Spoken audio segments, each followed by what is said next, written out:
Hello students, Assalamu alaikum. I am your physics instructor on the platform of Dimensional Physics, and today we are going to discuss Cambridge O-Level Physics Section 2 Thermal Physics, topic Thermal Properties and Temperature, and subtopic 2.2.1 Thermal Expansion of Solid, Liquid and Gases. Students, आज हम इस video lecture में देखेंगे कि solid, liquid और gases जो हैं ये हीटिंग पर क्यों एक्सपैंड होते हैं या कूल डाउन करने पर क्यों कॉन्ट्रैक्ट होते हैं, हमारे पास जो है इनकी क्या प्रॉपर्टीज़ हैं, और हम ये देखेंगे कि इनकी एक्सपेंशंस के हमें क्या बेनिफिट्स हैं, रेलवे ट्रैक्स में, ब्रिज में गैप क्यों रखे जाते हैं, बाईमेटालिक स्ट्रिप्स क्या हैं, बाईमेटालिक स्ट्रिप्स की क्या एप्लीकेशंस हैं, क्या यूजेस हैं, फायर अलार्म में उसे कैसे यूज़ करते हैं, ठीक है। और फिर हम देखेंगे कि एक्वेटिक लाइफ जो हमारी है विंटर में स्पेशली जब समंदर की सतह पर जो है पानी जम जाता है तो उसके नीचे जो भी चीज़ें हैं, स्पीशीज़ हैं, फिशेज़ हैं, वो सर्वाइव किस तरह से करती हैं, एनॉमलस बिहेवियर ऑफ वाटर को डिस्कस करेंगे। और फाइनली लास्ट में हम डिस्कस करेंगे कि हमारे पास लिक्विड इन गिलास थर्मोमीटर क्या है, ठीक है जी। तो ये हमारा आज का क्या है वीडियो लेक्चर। तो चलते हैं स्लाइड की तरफ। Topic 2.2.1 thermal expansion of solid, liquid and gases. Students, as thermal energy is transferred to a material the particle tend to move further apart. As you saw in topic 2.1, the effect on heating a gas is large because the particles are free to move and expansion can easily occur. Gases में particle जो हैं वो बड़े ही आज़ादाना freely move करते हैं as compared to liquid and gases. तो जो ही हम उन्हें हीट अप करते हैं तो उनमें एक्साइटेशन और वाइब्रेशन जो है वो लिक्विड और सॉलिड के कंपैरिजन में ज़्यादा होती हैं, ठीक है। तो गैसेस जो हैं वो बड़ी ईजिली एक्सपैंड हो जाती हैं, but expansion is much smaller in solid. जो सॉलिड्स हैं इनका ह्यूमिडिटी की वजह से बड़ा क्लोज पैक स्ट्रक्चर होता है, जो इनमें पार्टिकल्स हैं वो इतना फ्रीली मूव नहीं करते एज़ कम्पेयर टू लिक्विड और gases. But thermal effects in solid can still be important in condition where there are wide temperature variation. Special features to absorption is need to include in railway tracks. हम देखेंगे कि railway tracks में gaps क्यों रखे जाते हैं, ठीक है। एंड इंजीनियस स्ट्रक्चर्स या ब्रिज जो है, हमारे ब्रिज जो बनाते हैं इंजीनियर्स, उनमें गैप क्यों रखे जाते हैं, so that they do not distort on very hot days, ठीक है। और ये गैप्स एक्चुअली इसलिए रखे जाते हैं कि अगर हमारे पास हॉट डेज़ हैं तो हमें ये पता है कि कोई भी मैटर है वो जो है हॉट डे में एक्सपेंड होगा, तो जब एक्सपेंशन होगी तो जाहिर सी बात है विंटर में वो कॉन्ट्रैक्ट भी होगा।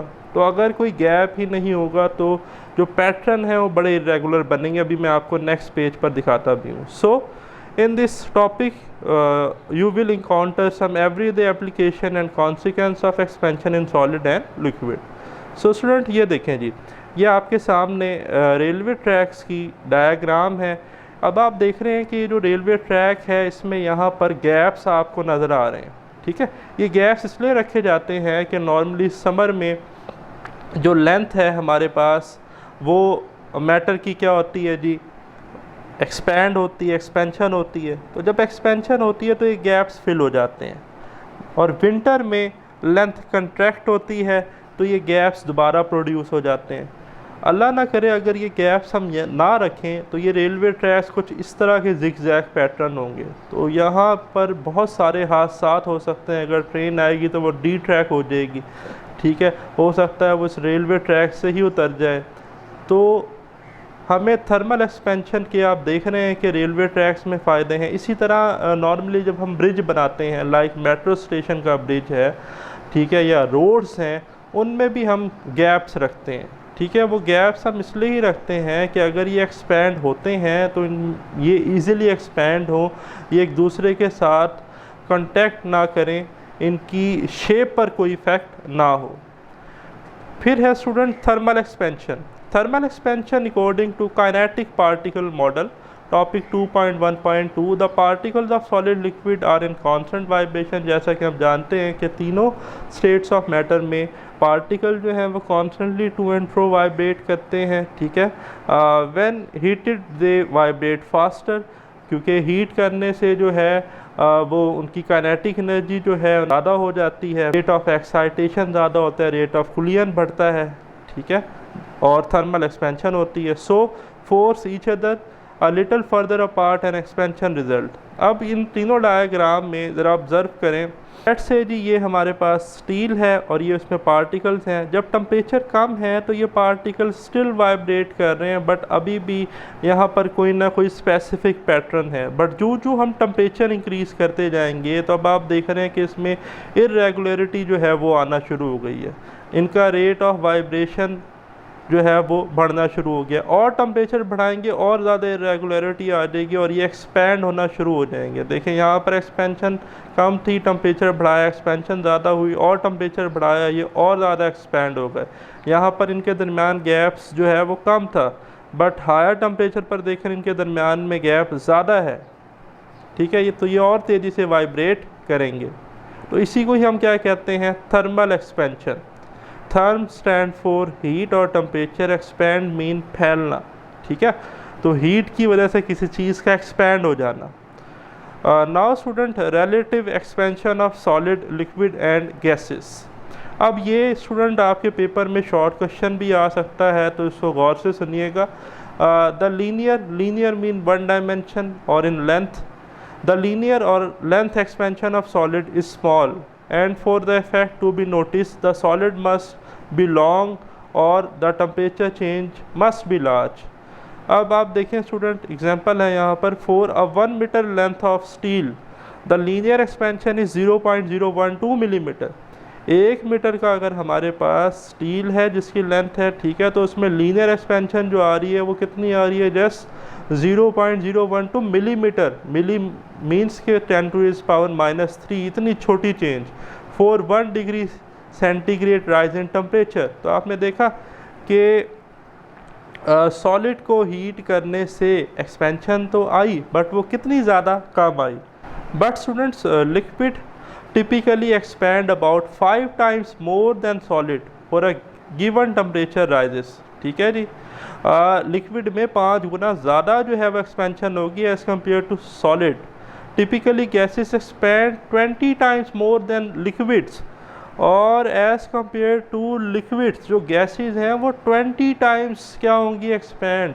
तो आप देख रहे हैं कि रेट ऑफ एक्सपेंशन सबसे ज़्यादा किस में है, रेट ऑफ एक्सपेंशन सबसे ज़्यादा गैसेस में, गैसेस के बाद लिक्विड में, लिक्विड के बाद सॉलिड में, ठीक है।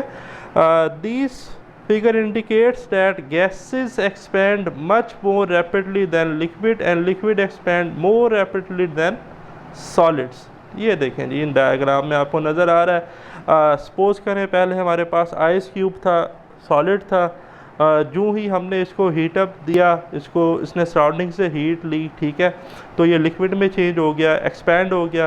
पहले इसके मॉलिक्यूल्स जो हैं वो रेगुलरली क्या हैं, पैटर्न में थे, अरेंज थे, गैप्स बहुत ज़्यादा कम थी। अब आपको कुछ गैप्स नज़र आ रहे हैं एक्सपेंशन की वजह से। और इस लिक्विड को जब हमने और हीटअप किया तो ये फाइनली किस स्टेट में आ गया, गैस स्टेट में। और गैसेस में आप देख रहे हैं कि पार्टिकल्स जो हैं उनके दरमियान गैप्स और ज़्यादा है, ये और ज़्यादा एक्सपैंड हो चुके हैं, ठीक है। तो सबसे ज़्यादा एक्सपेंशन गैसेस में, गैसेस से कम लिक्विड में, लिक्विड से कम सॉलिड में। नेक्स्ट है students, uses of expansion. Expansion के बहुत ज़्यादा इस्तेमालात हैं, स्पेशली व्हील में जब हम एक्सल की फ़िटिंग करते हैं तो वहाँ पर भी हम जो है वो क्या करते हैं, थर्मल एक्सपेंशन की हेल्प लेते हैं। आपकी बुक में वो लिखता है, in figure 2.2.1 the axle has been shrunk by cooling in liquid nitrogen at -196 degree centigrade, ठीक है। एक्सिस को हम क्या करते हैं जी, एक्सिस को हम कूल डाउन करते हैं, कूलिंग करते हैं उसको श्रंक करने के लिए, क्योंकि हमने पढ़ा कि थर्मल एक्सपेंशन की वजह से लेंथ एक्सपैंड होती है और कूलिंग की वजह से लेंथ कॉन्ट्रैक्ट होती है। तो हम उसे कूल डाउन इसलिए करते हैं कि वो कॉन्ट्रैक्ट हो, ठीक है। नॉर्मली जो है इस साइज़ का होता है तो हम उसे कूल डाउन करते हैं तो थोड़ा साइज़ उसका कम हो जाता है, ठीक है। Until the gear wheels can be slipped on to it on regaining normal temperature the axle expand to give a very tight fit, ठीक है जी। अब आप देखें कि जो ही हमने इसे लिक्विड नाइट्रोजन में कूल डाउन किया तो ये थोड़ा कंट्रैक्ट हुआ, फिर यूँ ही हमने इस एक्सेल को व्हील में सेट कर दिया तो नॉर्मली जब इसे जो है टेम्परेचर मिलना शुरू हुआ, टेम्परेचर एक्सीड हुआ, ठीक है, इसे हीट मिली तो ये थर्मली एक्सपैंड हुआ और ये बड़े अच्छे से फिट हो गया। ठीक, इसी तरह जो हमारी वॉचेस में नॉब्स वगैरह होती हैं, क्लॉक्स में, वहाँ पर भी हम थर्मल एक्सपेंशन यूज़ करते हैं उन नॉब्स को फिट करने के लिए।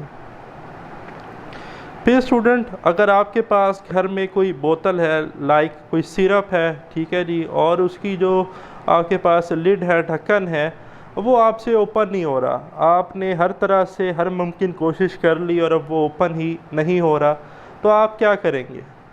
देखिए सिंपल सा लॉजिक है, आप फिज़िक्स इस्तेमाल करेंगे। आप थोड़ा सा पानी जो है वो गर्म कर लेंगे किसी बर्तन में, और ये जो गिलास बोतल है इसको उसमें थोड़ी सी देर के लिए डिप करेंगे या छोड़ देंगे। होगा ये कि जो हमारे पास गिलास का लिड, गिलास जार का जो लिड है, इसका जो ढक्कन है, वो क्या होगा? एक्सपैंड होगा ड्यू टू थर्मल एक्सपेंशन। तो जो उसकी फिटिंग थी वो थोड़ी लूज़ होगी, तो जब आप उसे निकाल लेंगे तो फिर आप इजीली उसे ओपन कर लेंगे। तो देखें, in kitchen a tight metal lid can be removed from a glass jar by immersing the lid in hot water so it expand and loosens. ठीक है, जैसा कि मैंने बताया। सिमिलरली स्टूडेंट्स, हम थर्मामीटर्स जो हैं उनमें मरकरी जैसे फिल करते हैं, ठीक है जी। तो मरकरी जो है ये एक्सपैंड होता है, ठीक है, जब कोल्ड होगा तो जो है ये थोड़ा सा कंट्रैक्ट होगा, जब वार्म होगा तो ये एक्सपैंड होगा, ठीक है। तो देखें, the expansion of a liquid और gas can be use in thermometers. Thermometers means के thermo stand for temperature, meters mean measure करना, के टेम्परेचर मेजरिंग डिवाइसेस हैं जिनसे हम टेम्परेचर मेजर कर सकते हैं। मरकरी नॉर्मली हम यूज़ करते हैं, ठीक। नेक्स्ट वन है student bimetallic strip. Bimetallic strip, bi stand for two, metallic stands for metal, two metal से मिलकर बनने वाली स्ट्रिप। सवाल ये पैदा होता है कि हम बाई मेटालिक स्ट्रिप क्यों बनाते हैं। नॉर्मली स्टूडेंट हम दो ऐसे मेटल लेते हैं जिनमें से एक का एक्सपेंशन रेट दूसरे से ज़्यादा हो, ठीक है। फॉर एग्जांपल, अगर हमने कॉपर और आयरन लिए हैं तो कॉपर जो है वो आयरन के कंपैरिजन में ज़्यादा जल्दी एक्सपैंड होता है। तो जो मटेरियल ज़्यादा जल्दी एक्सपैंड होगा वो दूसरे मटेरियल को बेंड करने की कोशिश करेगा। तो बाई मेटालिक स्ट्रिप्स जो है ये बेंड होती हैं, या तो अपवर्ड बेंड होती हैं या डाउनवर्ड बेंड होती हैं। क्यों होती हैं, कैसे होती हैं, वो सारा हम डिस्कस करेंगे और इनके क्या बेनिफिट्स हैं। तो सबसे पहले डिफाइन कर लेते हैं। If equal lengths of two different metals such as copper iron are riveted together so that they cannot move separately, they form a bimetallic strip shown in figure 2.2.2a। ये लें जी, ये हमारे पास आ गई आपकी फिगर 2.2.2a। ये बाईमेटालिक strip है जी। ये copper है, ये आयरन है। कॉपर जो है एज़ कम्पेयर टू आयरन ये ज़्यादा एक्सपैंड होता है, ठीक है। When heated, copper expand more than iron and to allow this strip to bend with copper on the outside। Normally जो ही हम कॉपर को हीट अप करेंगे तो ये एक्सपैंड होगा रिलेटिवली टू आयरन, इसकी लेंथ ज़्यादा होगी, तो ये कहेगा कि जो स्ट्रिप है ये डाउनवर्ड बेंड हो जाए, ठीक है। बट क्या हो अगर हम इस स्ट्रिप को जो है वो कूल डाउन करें बिलो रूम टेम्परेचर। तो जैसे कॉपर एक्सपैंड हुआ है, हमने कहा कि थर्मली मैटर जो है वो एक्सपैंड होता है, तो इसी तरह विंटर में कॉन्ट्रैक्ट होता है। तो अगर हम इसे below room temperature cool down करेंगे तो कॉपर की लेंथ क्या हो जाएगी, कॉन्ट्रैक्ट कम। तो अब आयरन की रिलेटिव लेंथ ज़्यादा होगी, तो ये स्ट्रिप अपवर्ड क्या करेगी, बेंड करेगी। बात गौर से सुनिएगा, ठीक है। पेपर में इस तरह से चेंज करके भी आपके पास क्वेश्चन या MCQs आ सकता है। If they had expanded equally, the strip would have stayed straight, and bimetallic strips have many uses। Uses पे डिस्कस करेंगे। और अगर नॉर्मल टेम्परेचर हो तो अगेन क्या रह जाएगी, स्ट्रेट। अब इधर मैंने एक हट के डायग्राम जो है वो ड्रा की है, इसमें हमने ब्रास और स्टील को यूज़ किया है। ब्रास और स्टील की बाईमेटालिक स्ट्रिप है। नॉर्मली होता क्या है, रूम टेम्परेचर पर जो है ब्रास और स्टील जो है ये बाईमेटालिक स्ट्रिप स्ट्रेट रहती है। बट यूँ ही हम इसे रूम टेम्परेचर से नीचे लेकर जाते हैं, कूल डाउन करते हैं, तो ब्रास जो है ये कंट्रैक्ट ज़्यादा जल्दी होता है एज़ कम्पेयर टू स्टील। तो ब्रास की लेंथ छोटी हो जाती है, स्टील की एक्चुअल लेंथ जो है वो ज़्यादा रहती है ब्रास के कंपैरिजन में। तो स्टील जो है इसकी लेंथ डोमिनेट करती है, ब्रास की लेंथ छोटी हो गई है। तो ये जो बाई मेटालिक स्ट्रिप है ब्रास और स्टील की, ये अपवर्ड बेंड हो जाती है, ठीक है। बट जो हम टेम्परेचर बढ़ाते हैं और रूम टेम्परेचर से हम टेम्परेचर बढ़ाते जाते हैं, तो अब ब्रास अगेन एक्सपैंड होना शुरू हो जाता है। तो ब्रास जब एक्सपैंड होना शुरू हो जाता है तो as compare to steel brass की लेंथ ज़्यादा होती है, तो ब्रास की लेंथ अब डोमिनेट करती है स्टील पर, ठीक है।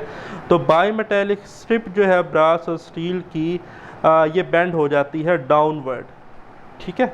इसी तरह कोई और जो है मटेरियल्स की बाई मेटालिक स्ट्रिप से आपसे क्वेश्चन आ सकते हैं। तो आपको ये मालूम होना चाहिए कि एक्सपेंशन किसकी ज़्यादा होगी। जिसकी एक्सपेंशन ज़्यादा होगी रिलेटिवली उसी की जो कंट्रैक्शन है विंटर में वो भी ज़्यादा होगी। जो जितना ज़्यादा जल्दी थर्मली एक्सपैंड होगा वो विंटर में उतना ज़्यादा कंट्रैक्ट होगा, ठीक है। फिर है स्टूडेंट्स हमारे पास फायर अलार्म। अब ये क्या है, ये हमारे पास यूजेस हैं बाई मेटालिक स्ट्रिप के। देखिए हमने कहा ना by metallic strips have many uses. तो पहला यूज़ हम क्या पढ़ने जा रहे हैं, फायर अलार्म में। फायर अलार्म जो है नॉर्मली इन्हें हम अपने ऑफिस में भी यूज़ करते हैं, ठीक है, स्कूल्स में भी यूज़ करते हैं, और इन्हें हम अपने फ्लैशिंग डायरेक्शन जो है हमारे इंडिकेटर लैंप्स जो है कार के उसमें भी इस्तेमाल करते हैं। तो बहुत सारे यूजेस हैं।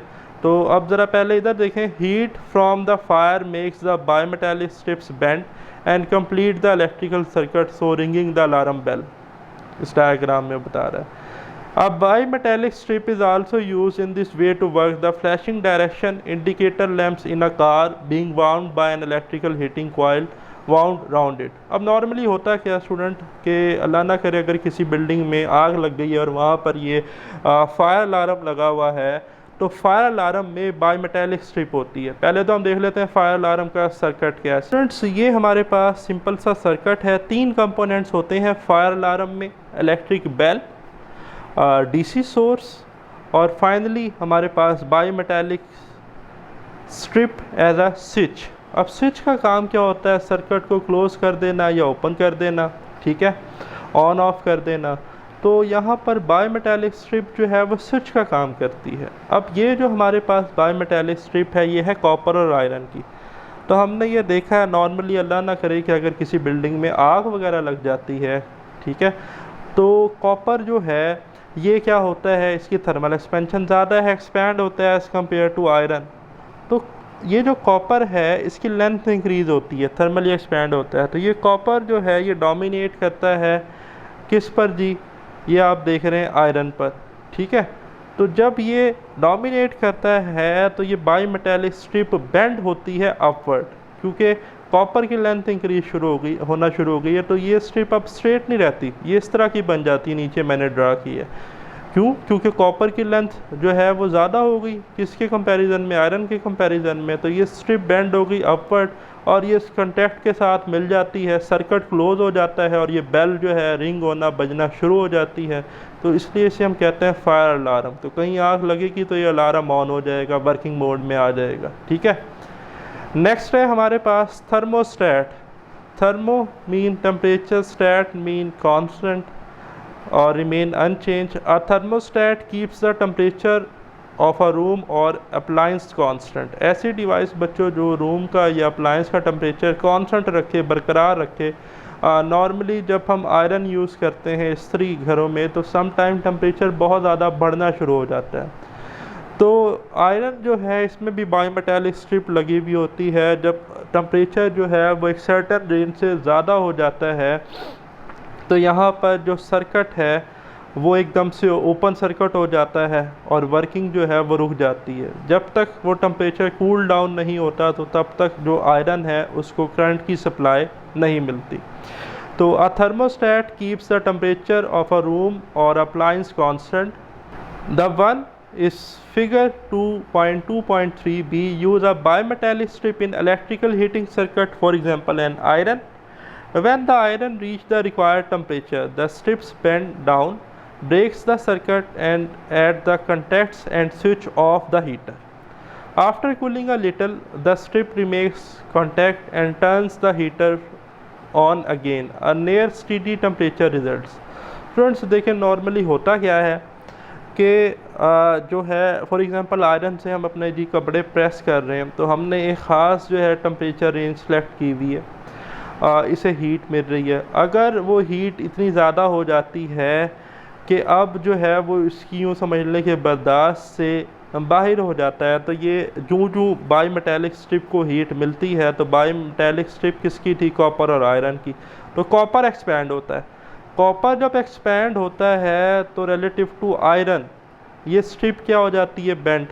कहाँ बेंड होगी? डाउनवर्ड। क्यों भाई? क्योंकि ये जो कॉपर है इसकी लेंथ ज़्यादा होगी। तो ये सर्किट अब स्टूडेंट्स क्लोज सर्किट नहीं रहता, ये एक ओपन सर्किट बन जाता है और इसका इलेक्ट्रिकल कनेक्शन जो है वो क्या हो जाता है? ख़त्म। तो फिर जो हमारी आयरन है ये कूल डाउन होना शुरू हो जाती है। जैसे ही नॉर्मल टेम्परेचर पर आती है तो ये स्ट्रिप जो है दोबारा स्ट्रेट हो जाती है, सर्किट जो है वो क्लोज हो जाता है और नॉर्मल वर्किंग स्टार्ट हो जाती है। Next one students, precautions against expansion. In general, when matter is heated, it expands, and when cooled, it contracts. If the changes are resisted, large forces are created, which are sometimes useful. जैसा कि हमने देखा railway tracks में useful थी, bridge structures में use थी, but at other times are a nuisance. ठीक है जी, न्यूसेंस परेशानी कह सकते हैं।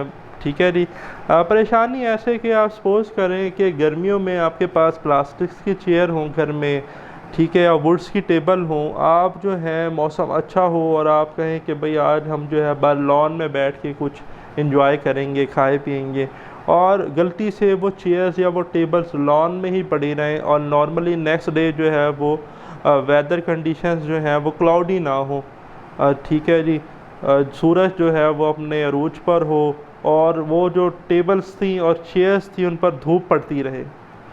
तो अब हमने तो ये पढ़ा है कि मैटर जो है वो हीटिंग की वजह से एक्सपैंड होता है। तो रात के वक्त जब वो चेयर उनमें कुछ ना कुछ लेंथ में एक्सपेंशन होगी, एक्सपैंड होगी, तो रात के वक्त अब हीट नहीं होगी, ठीक है, तो वो कुछ ना कुछ कंट्रैक्ट होंगी। जब वो कुछ ना कुछ कंट्रैक्ट होंगी तो उनमें क्रैक्स प्रोड्यूस हो जाएंगे। ठीक है, तो फ़ायदे भी हैं, नुकसानात भी हैं। फ़ायदे क्या हैं? जैसे आप ये देख रहे हैं कि हमारे पास स्टेपर्ड ओवरलैप ऑफ रेल्स हैं, ये हमने गैप्स रखे हुए हैं, ठीक है, जो थर्मली एक्सपैंड होते हैं समर में और विंटर में कंट्रैक्ट होते हैं। इसी तरह गटरिंग जो है हमारी, उसमें जो हम पाइप्स यूज़ करते हैं नॉर्मली, ठीक है, इसमें एक्सपेंशन जॉइंट्स हम रखते हैं ताकि ये पाइप जो हैं ये जब थर्मल एक्सपेंशन की वजह से एक्सपैंड होंगे और नॉर्मली विंटर में ये कंट्रैक्ट होंगे। Test yourself. अब भाई बच्चों ये मेरा टेस्ट नहीं है, ये आपका टेस्ट है। पीछे वाले लेक्चर को गौर से सुने, समझें और ये सारे के सारे आंसर्स जो हैं आप खुद करेंगे। और मैंने तकरीबन इन तमाम जो भी इसमें क्वेश्चंस आ रहे हैं सबको एक्सप्लेन कर दिया है टॉपिक में, ठीक है, तो नोट कर लें, आपकी बुक में भी मेंशन है, कमेंट्स में इनके आंसर दें, ठीक है, या इसको अपनी नोटबुक पर नोट करें, इनके आंसर्स लिखें और कमेंट में डन करें कि सर हमने ये टास्क फुलफ़िल कर लिया है। तो अब बात कर लेते हैं स्टूडेंट्स नेक्स्ट टॉपिक की। नेक्स्ट वन है student unusual anomalous expansion of water. Students normally हमने अब तक ये डिस्कस किया कि तमाम मैटर्स जो हैं वो हीटिंग की वजह से थर्मली एक्सपैंड होते हैं और कूल डाउन करने की वजह से कंट्रैक्ट होते हैं। बट स्टूडेंट्स वाटर का एबनॉर्मल बिहेवियर है। आप सपोज़ करें कि हमारे पास वाटर जो है वो 10 डिग्री सेंटीग्रेड पर है। जो हम 10 डिग्री सेंटीग्रेड से 8 डिग्री सेंटीग्रेड 6 डिग्री सेंटीग्रेड की तरफ जाते हैं तो नॉर्मली वाटर जो है टेम्परेचर कम करने से जो है वो कंट्रैक्ट होता है, ठीक है, नॉर्मली तमाम मैटर कंट्रैक्ट होते हैं। बट 4 डिग्री सेंटीग्रेड से 0 डिग्री सेंटीग्रेड के रीजन में वाटर जो है टेम्परेचर कम करने से एक्सपैंड होता है। इसे कहते हैं एबनॉर्मल बिहेवियर ऑफ वाटर और यही रीज़न है एक्वाटिक लाइफ की, ठीक है जी, एग्जिस्ट करने की, कि विंटर में जो है फिशेस जो हैं वो ईज़िली मूव कर रही होती हैं समंदर के बॉटम में, ठीक है, उनका सर्वाइवल आसान हो जाता है, जबकि ऊपर वाले लेयर पे बर्फ़ जमी हुई होती है। तो देखें as water is cooled to 4 degree centigrade it contracts. ठीक है, आप 100 डिग्री सेंटीग्रेड से स्टार्ट लें, 20 डिग्री सेंटीग्रेड से स्टार्ट लें, जहाँ से भी स्टार्ट लें, 4 डिग्री सेंटीग्रेड तक तमाम मैटर्स की तरह वाटर जो है ये भी क्या होता है, कंट्रैक्ट होता है। ठीक है, as we would expect. However between 4 degree centigrade and 0 degree centigrade it expand, but abnormal behaviour start होता है 4 डिग्री सेंटीग्रेड से 0 डिग्री सेंटीग्रेड के दरमियान रीजन में। वाटर को तो कंट्रैक्ट होना चाहिए था, बट वाटर एक्सपैंड होता है surprisingly. Water has a maximum density at 4 degree centigrade. Water की मैक्सिमम डेंसिटी कब होती है जी, 4 डिग्री सेंटीग्रेड पे। Maximum density mean minimum volume. ठीक है, डेंसिटी होती है मास पर यूनिट वॉल्यूम। तो मिनिमम वॉल्यूम कहाँ तक रहता है वाटर का, 4 डिग्री सेंटीग्रेड। 4 डिग्री सेंटीग्रेड से 0 डिग्री सेंटीग्रेड तक वॉल्यूम एक्सपैंड होना शुरू हो जाता है। वॉल्यूम एक्सपेंशन की वजह से डेंसिटी कम हो जाती है, और जो ही आइस बनती है तो आइस की डेंसिटी कम होती है तो वो वाटर पर फ्लोट करती है। ठीक है, at 0 degree centigrade when it freezes a considerable volume expansion occurs and every 100 centimetre cube of water become 109 centimetre cube of ice. देखिए बड़ा इंटरेस्टिंग पॉइंट कि जब हम 4 degree centigrade to 0 degree centigrade water को कूल डाउन करते हैं और finally 0 degree centigrade पर जब वो फ्रीज होता है तो जो हमारा 100 सेंटीमीटर क्यूब ऑफ वाटर था वो 109 centimetre of cube of ice में कन्वर्ट होता है। ठीक है, एक्सपेंशन होती है टेम्परेचर कम करने से, होनी तो कंट्रैक्शन चाहिए थी। यही है अबनॉर्मल बिहेवियर ऑफ वाटर, या जिसे कहते हैं anomalous behaviour of water. This account for the bursting of unlagged water pipes in very cold weather and for the fact that ice is less than water and so floats. Figure 2.2.7 shows a bottle of frozen milk, the main constituent of which is water. The unusual or anomalous expansion of water between 4 degree centigrade to 0 degree centigrade explain why fish survive in a frozen pond. ठीक है जी, ये हमने points discuss किए। अब ज़रा इस graph को देखें। एक्स एक्सिस पर टेम्परेचर है, वाई एक्सिस पर वॉल्यूम है। Water expends on cooling below 4 degree centigrade.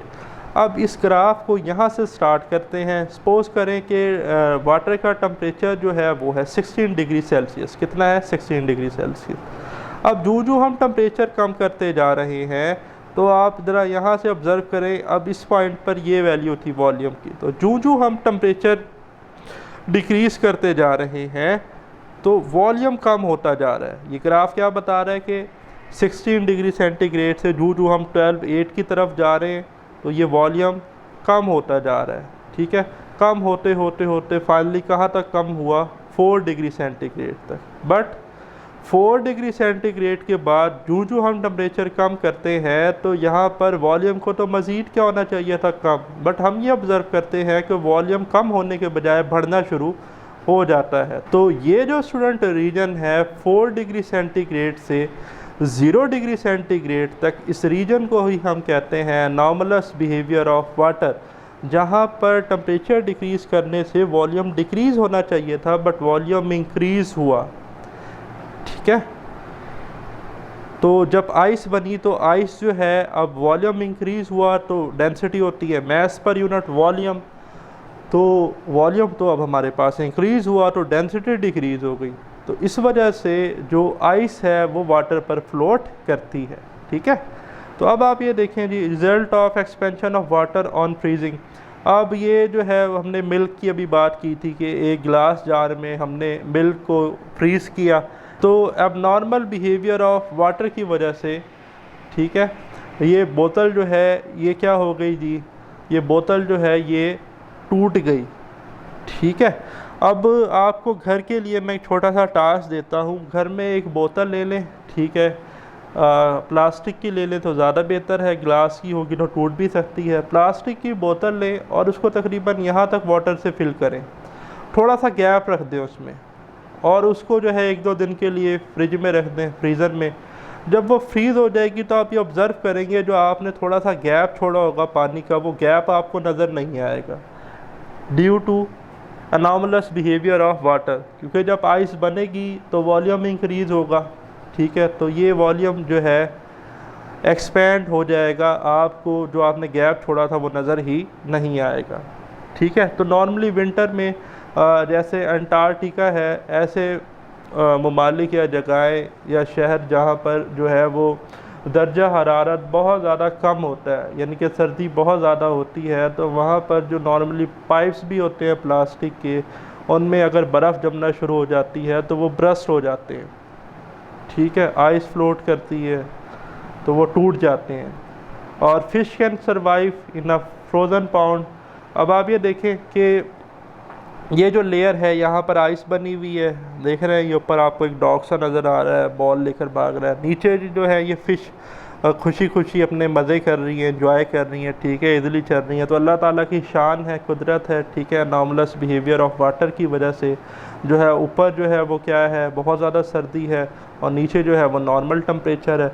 अब होता क्या है कि जो जो सनलाइट आती है, जो ये वाटर है ये हीट एनर्जी एब्जॉर्ब करता है, ठीक है, और ये जो है नॉर्मली क्या होता है, एक्सपेंड हीट की वजह से। बट जब विंटर आता है, ठीक है, तो सर्दी होती है, तो वाटर जो है ये 4 डिग्री सेंटीग्रेड 4 डिग्री सेंटीग्रेड तक तो क्या होता है, कॉन्ट्रैक्ट, बट 4 डिग्री सेंटीग्रेड के बाद वाटर जो है ये एक्सपैंड होना शुरू हो जाता है। जब वाटर एक्सपैंड होना शुरू हो जाता है तो 0 डिग्री सेंटीग्रेड तक ये एक्सपैंड होता है, तो आइस बनती है, तो आइस फ्लोट कर करके ऊपर वाली लेयर पे जाना शुरू हो जाती है, तो ऊपर वाली लेयर पर क्या आ जाती है, आइस। और नॉर्मली ये जो हमारा फ्रोज़न पाउंड है, इसका जो रिलेटिव टेम्परेचर है वो क्या रहता है, नीचे बॉटम वाले हिस्से का 4 डिग्री सेंटीग्रेड। तो 4 डिग्री सेंटीग्रेड से ऊपर जो भी आइस बनती है वो अगेन कहाँ चली जाती है, फ्लोट करके ऊपर। तो ये नीचे जो है एक्वेटिक लाइफ, आबी ज़िंदगी, ये बहुत ज़्यादा आसान हो जाती है, ठीक है। तो अब बात कर लेते हैं कि भाई ऐसा क्यों होता है कि 4 डिग्री सेंटीग्रेड से 0 डिग्री सेंटीग्रेड तक ही वाटर जो है वो हमारे पास क्या होता है, कूल डाउन करने पर एक्सपैंड। इसकी क्या रीज़न है, ये हम बार बार टर्म यूज़ कर रहे हैं, तो इसका आंसर आपको यहाँ से पता चलेगा। क्योंकि वाटर में हाइड्रोजन बॉन्डिंग होती है, तो देखें water reaches at maximum density at 4 degree centigrade, या हम स्टूडेंट लिख सकते हैं 40 degree Fahrenheit. Fahrenheit to degree centigrade हमारे पास फार्मूला होता है, हम प्रीवियस चैप्टर में डिस्कस करेंगे। F is equal to 1.8 C + 32। As it cools further and freeze into ice it actually become less dense. क्यों भाई, वॉल्यूम बढ़ गया ना, 4 डिग्री सेंटीग्रेड से 0 डिग्री सेंटीग्रेड तक वॉल्यूम बढ़ा तो डेंसिटी होती है मास पर यूनिट वॉल्यूम, जो वॉल्यूम बढ़ा तो डेंसिटी कम हो गई। On the other hand most substance are most dense in the solid frozen state, ठीक है, नॉर्मली जो है वो क्या होते हैं, फ्रोजन स्टेट में डेंस होते हैं, ठीक है, in their liquid state. Water is different because of hydrogen bonding. ये मार्क कर लें कि वाटर में अनॉमलस बिहेवियर की रीज़न क्या है, hydrogen bonding. Ice is less denser than water because in ice the molecules arrange themselves in a rigid tetrahedral structure, due to which cage-like spaces remain in their bonding, but water molecules remain in linear bonding form. As the volume of ice increases, it become less denser. ठीक है जी, तो ज़रा इधर देख लें कि ये हमारे पास है liquid water, hydrogen bond constantly break हो रहे हैं और रीफॉर्म हो रहे हैं, ठीक है। अब जो ही हम जो है वो 4 डिग्री सेंटीग्रेड से 0 डिग्री सेंटीग्रेड वाले रीजन की तरफ जाएंगे तो ये बॉन्ड टूटेंगे, नए बॉन्ड जो हैं वो बनेंगे। जब नए बॉन्ड बनेंगे तो इनका टेट्राहेड्रल स्ट्रक्चर होगा, ठीक है, टेट्राहेड्रल स्ट्रक्चर होगा, ठीक है, पॉलीगॉन टाइप स्ट्रक्चर होगा like 6 sided figure.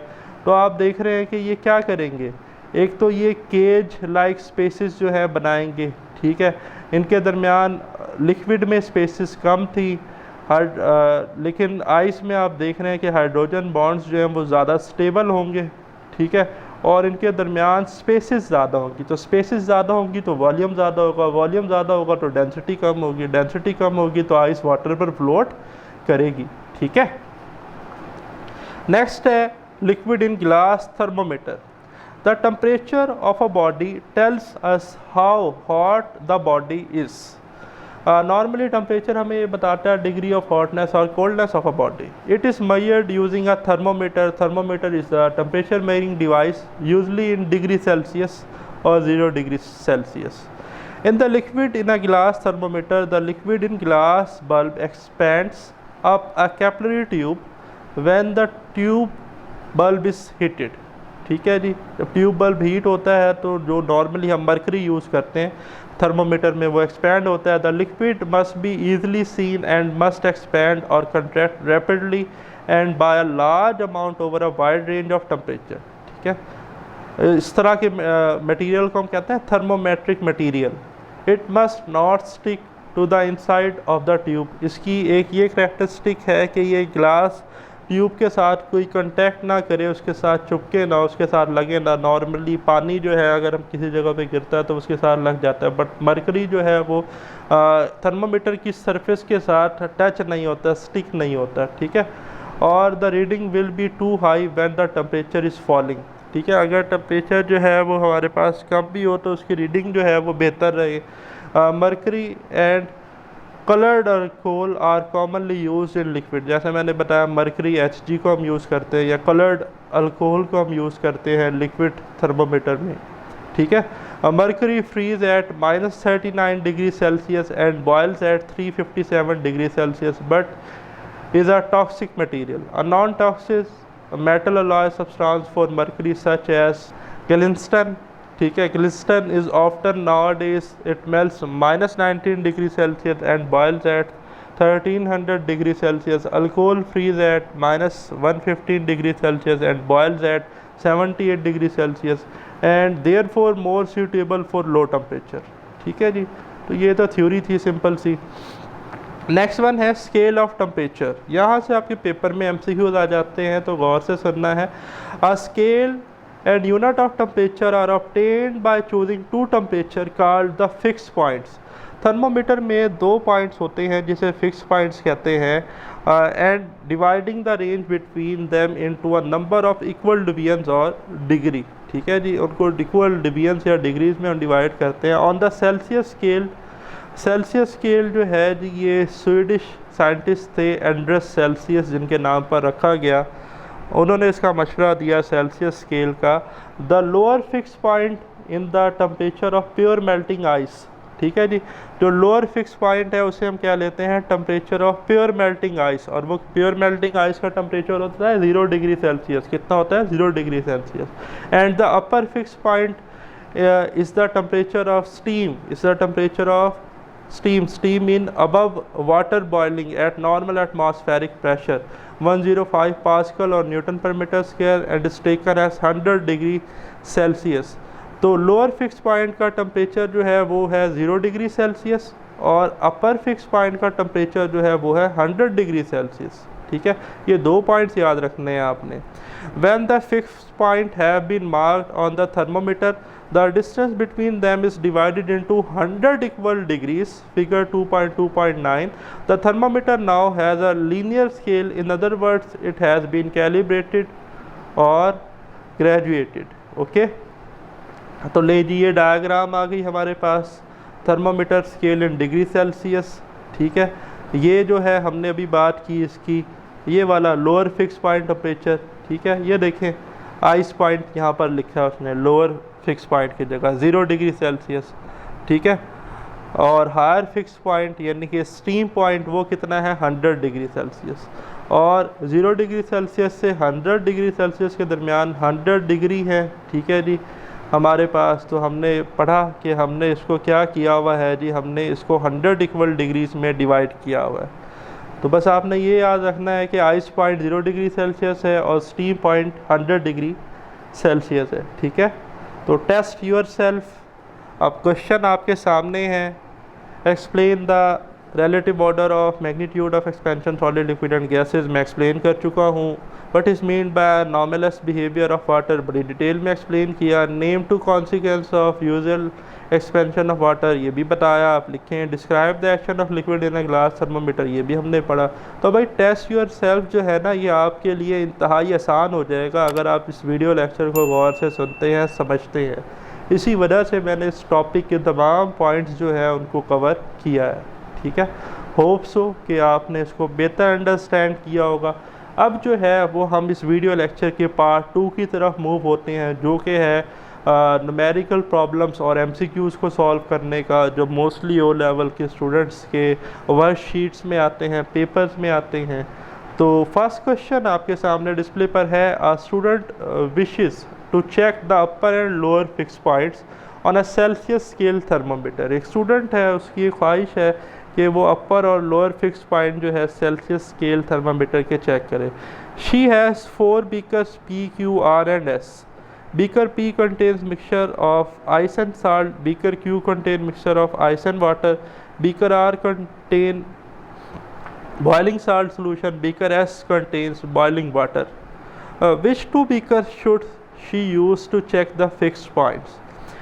A option है P and R, B है P and S, C है Q and R, D है Q and S। अब आप कमेंट करें, बताएं कौन सा बेहतर होगा। ठीक है, पहले खुद सोचें, उसके बाद मैं अभी एक्सप्लेन कर देता हूँ। हम जो है वो बीकर Q और S को इस्तेमाल करेंगे। किसे? Q और S को। रीज़न क्या है? Beaker Q contains a mixture of ice and salt, ठीक है, but beaker S containing boiling water.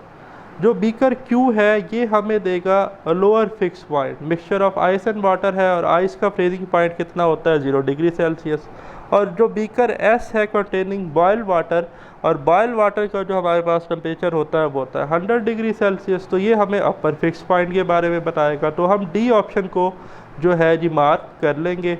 Reason मैंने मेंशन की हुई है, आप इसे रीड कर लें, नोट कर लें। ठीक है, मैं भी बता देता हूँ। To check the upper and lower fix point on a Celsius scale thermometer, the student should use beaker Q and S.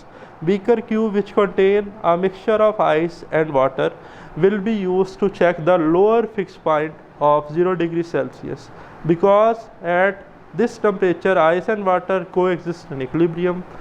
Beaker S, which contain boiling water, will be used to check the upper fixed point of 100 degrees Celsius, which is the boiling point of water, standard atmospheric pressure. Thus the correct answer is D, Beakers Q and S. Okay जी, यही मैंने explain किया। Next है students, which statement describe what happens as ice at 0 degree Celsius starts to melt become water. Students वो कहता है कि ice जो है वो मेल्ट होकर वाटर बन रही है, मींस कि हम सॉलिड स्टेट से लिक्विड स्टेट की तरफ जा रहे हैं। और ऐसा तब होता है कि जब एनर्जी एब्जॉर्ब्ड हो रही हो। ठीक है, सिस्टम जो है वो सराउंडिंग से एनर्जी एब्जॉर्ब कर रहा हो। ठीक है, तो बट जो टेम्परेचर है वो रिमेंस कांस्टेंट रहे। तो ऑप्शन है energy is absorbed and the temperature remains constant. B है energy is absorbed and temperature rises. Energy is release and temperature remain constant. Energy is release and temperature rises. तो मैंने कहा कि जब हम सॉलिड से लिक्विड स्टेट में जा रहे हैं तो एनर्जी एब्जॉर्ब्ड हो रही है। आइस इसलिए मेल्ट हो रही है कि उसे सराउंडिंग से एनर्जी मिल रही है, आइस एनर्जी अब्जॉर्ब कर रही है, बट टेम्परेचर कांस्टेंट है। तो energy is absorbed and temperature remains constant, A option. तो देखें, energy is absorbed and the temperature remains constant described on what happens as ice at 0 degrees centigrade starts to melt to become water. All the energy is used to change the state of object and hence there is no rise in temperature. The liquid state of ice is water and this state change in the result of melting as we supply energy. ठीक है, next one here, the diagram shows liquid in glass thermometer. Diagram है आपके सामने। ठीक है जी, ये liquid thread है, ये लिक्विड में है जी ग्लास बल्ब जो है, जिसकी वजह से लिक्विड एक्सपैंड होता है या कंट्रैक्ट होता है। ये ग्लास ट्यूब है, ये इसकी स्टेम है। तो लिखता है how can the thermometer be made more sensitive. Thermometer को मोर सेंसिटिव क्यों और कैसे बनाया जा सकता है? ए ऑप्शन है increase the internal diameter of tube containing the liquid thread. B है increase the internal volume of glass bulb and the volume of the liquid. Increase the length of the tube and stem. Increase the thickness of the glass in the glass bulb. तो ये paragraph पढ़ते ही आपको option clear हो जाएगा। तो देखें, sensitivity of thermometer is increase in mercury column per degree temperature change. It is determined by the ratio of volume of the bulb and the volume of the capillary tube. To make thermometer more sensitive, increase their ratio by increasing volume of the bulb, या तो जो thermometric bulb है इसका volume क्या कर दें, increase कर दें, ठीक है। और decreasing the diameter of capillary tube, या ये जो हमारी कैपिलरी ट्यूब है इसका जो डायमीटर है वो क्या कर दें, कम। तो हम क्या लिखेंगे, हम लिखेंगे option increasing the internal volume of the glass bulb and the volume of the liquid. तो मार्क कर लें बी ऑप्शन जो है वो करेक्ट वन है। नेक्स्ट वन है student, which line in the table shows the relative expansion of 3 states of matter from the most expansion to least expansion. Most expansion to least expansion की तरफ जाना है। तो सबसे ज़्यादा एक्सपेंशन हमने पढ़ा है कि गैसेस में होती है, गैसेस के बाद एक्सपेंशन सबसे ज़्यादा लिक्विड में, और लिक्विड के बाद सॉलिड में। तो पहला जो भी ऑप्शन होगा तो पहले गैसेस आना चाहिए, बाद में लिक्विड और फिर सॉलिड्स। तो ऑप्शन सी देखें, गैसेस में एक्सपेंशन ज़्यादा, लिक्विड में गैसेस के कंपैरिजन में कम, बट सॉलिड से ज़्यादा, सॉलिड में सबसे कम। तो चार्ली सी ऑप्शन मार्क कर लें, करेक्ट वन है। नेक्स्ट है student, the thermometer in the diagram has no scale. अभी एक थर्मोमीटर आपको नज़र आ रहा है इस डायग्राम में, और इसका कोई स्केल इस पर मार्क नहीं हुआ हुआ। तो क्वेश्चन है, where must be the bulb be place so that the 0 degree centigrade और 0 degree Celsius can be marked on the stem, in a freezer, in a pure boiling water, in a pure cold water, in a pure melting ice. तो D option mark कर ले, in a pure melting ice, ठीक है।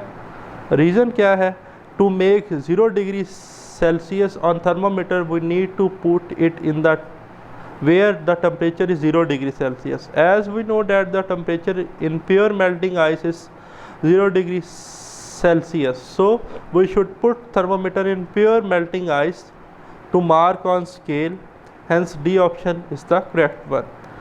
Next one है, a circular metal disc is heated, which quantity decreases? Circular metal disc को heat करेंगे तो heat की करने की वजह से थर्मली एक्सपेंशन होगी, थर्मली एक्सपेंशन होगी तो उसका वॉल्यूम इंक्रीज़ होगा। तो बच्चों अगर वॉल्यूम इंक्रीज़ होगा तो डेंसिटी जो है हम पढ़कर आए हैं, डेंसिटी होती है मास पर यूनिट वॉल्यूम। तो अगर वॉल्यूम इंक्रीज़ होगा तो डेंसिटी डिक्रीज़ होगी। तो ए ऑप्शन मार्क कर लें, इट डेंसिटी, ठीक है। नेक्स्ट वन है, in anomalous expansion of water at what temperature the density of water is maximum. So students, हमने अभी पढ़ा भी सही थ्योरी में कि जो हमारे पास मैक्सिमम डेंसिटी होती है वाटर की, वो तब तक होती है जब वॉल्यूम जो हमारे पास है वो कम होता है, और ऐसा जो है वो 4 डिग्री सेल्सियस तक होता है। तो ए ऑप्शन मार्क कर लें, ठीक है। नेक्स्ट है student, a strip of iron and a strip of brass are firmly attached to each other along their entire length. This combination is a bimetallic strip. Iron और brass की strips लेके हमने एक बायोमेटालिक स्ट्रिप बनाई है। This bimetallic strip is heated, its bends as shown in figure. जो ही हम इसे हीट करते हैं तो इस तरह से बेंड होती है। अब ये अपवर्ड बेंड हो रही है, तो इसका मतलब है कि ब्रास में रेट ऑफ एक्सपेंशन ज़्यादा है एज़ कम्पेयर टू आयरन। तो हीट अप करने से ब्रास की लेंथ ज़्यादा इंक्रीज़ हुई है। तो जब ब्रास की लेंथ ज़्यादा इंक्रीज़ हुई है तो ये बायोमेटालिक स्ट्रिप अपवर्ड बेंड होगी, ठीक है। तो इसका मतलब है कि ब्रास में हमारे पास एक्सपेंशन ज़्यादा हुई है क्रिएट। तो अगर ब्रास ज़्यादा एक्सपेंड हुआ है तो कूल डाउन करने से ब्रास कंट्रैक्ट भी क्या होना चाहिए, ज़्यादा। तो नेक्स्ट वो कहता है, the bimetallic strip is now cooled. अब हमने इसे क्या कर दिया, cooled, and become straight again. अब दोबारा इस स्टेट में आ गई है, यहाँ से ये स्टेट बनी, यहाँ से दोबारा इस स्टेट में आ गई, स्ट्रेट हो गई, स्ट्रेट, ठीक है। तो what causes the bimetallic strip become straight again. तो कहता है भाई क्या रीज़न थी कि दोबारा स्ट्रेट हो गई। रीज़न ये थी कि जो ब्रास है वो क्या हो गया, कंट्रैक्ट हो गया कूल डाउन करने से। तो हम लिखेंगे the brass contracts more than the iron, the brass expand more than the iron, the iron contract more than the brass, the iron expand more than the brass. तो यहाँ पर हम मेंशन करेंगे the brass contracts more than the iron, कि जो है brass जो है कूल डाउन करने से वो कंट्रैक्ट हुआ, आयरन के कंपैरिजन में ज़्यादा जल्दी हुआ। तो इस वजह से हमें बायोमेटालिक स्ट्रिप दोबारा स्ट्रेट मिल गई, ठीक है जी। तो thank you for watching this video lecture, share it with your friends, stay blessed. और स्टिल अगर आपका कोई क्वेश्चन हो तो मेरे बेटे कमेंट्स में लाजमी डिस्कस कीजिएगा। अल्लाह ताला आपका हामी और नासिर हो, आमीन।